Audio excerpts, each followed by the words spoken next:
It's been 14 days since the deadly arrest of George Floyd, and over the next few days, his family's friends, and the public who have come to know this man will be honoring him in Texas. He's a Houston native. He will be laid to rest in Pearland, Texas. But we want to bring in CBS News anchor and national correspondent Michelle Miller.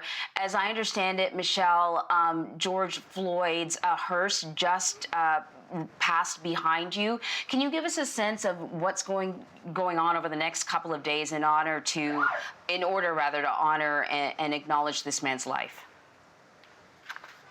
I certainly can. I hope you can see the motorcade just arrived, the hearse, and about 5 or 6 other cars accompanying it here. The golden casket inside that hearse here at the Fountain of Praise Church in Houston, the hometown of George Floyd. We should know this is a memorial that is open to the public. Coronavirus guidelines will be in effect, so folks will have to wear a mask, but this is the final memorial before tomorrow's funeral, which will wrap up 4 events over 6 days that saw Floyd's body travel more than 2,000 miles. Tomorrow's funeral takes place here as well. This is the family's church. This is where, they have communed for many years. And the church holds about 2,000 people, but just 500 people will be allowed inside because of social distancing. Now, after the service, we'll be buried at Houston Memorial Garden Cemetery. That's about 10 miles just southeast of here.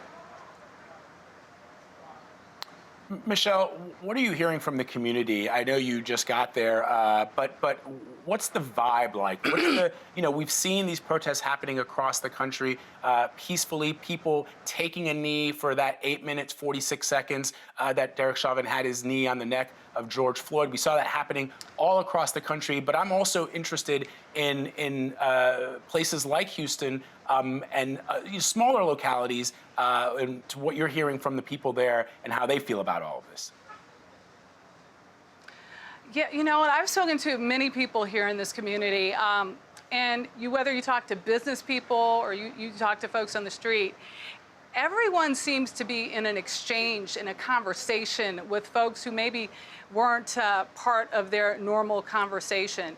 And it is causing folks to reckon with perhaps what they're dealing with in terms of their own racism or their unconscious bias, recognizing that, perhaps that they need to be more concerned about who they are as individuals, exchanging ideas and certainly notes for what they need to read up on or what they need to know about certain communities here in Houston. It's not just the African American community here, but you have the Hispanic community. And so the bridging of all of this is taking place, as well as an acknowledgement there's an economic tie here, and you're seeing folks wanting to give business to locally owned African American and Hispanic businesses. So, wanting to spend your dollars in places perhaps that they had not before. Just a real exchange that perhaps may not have existed before now.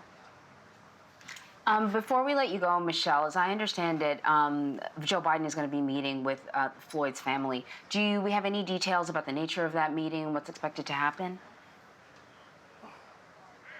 Well, we spoke with the attorney last night of the Floyd family.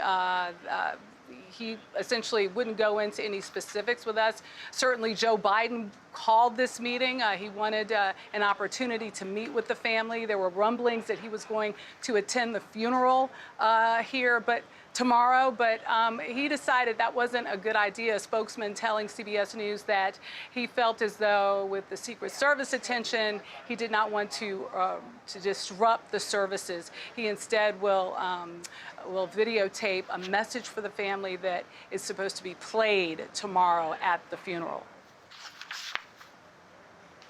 All right, Michelle Miller for us in Houston. Michelle, as always, we thank you very much.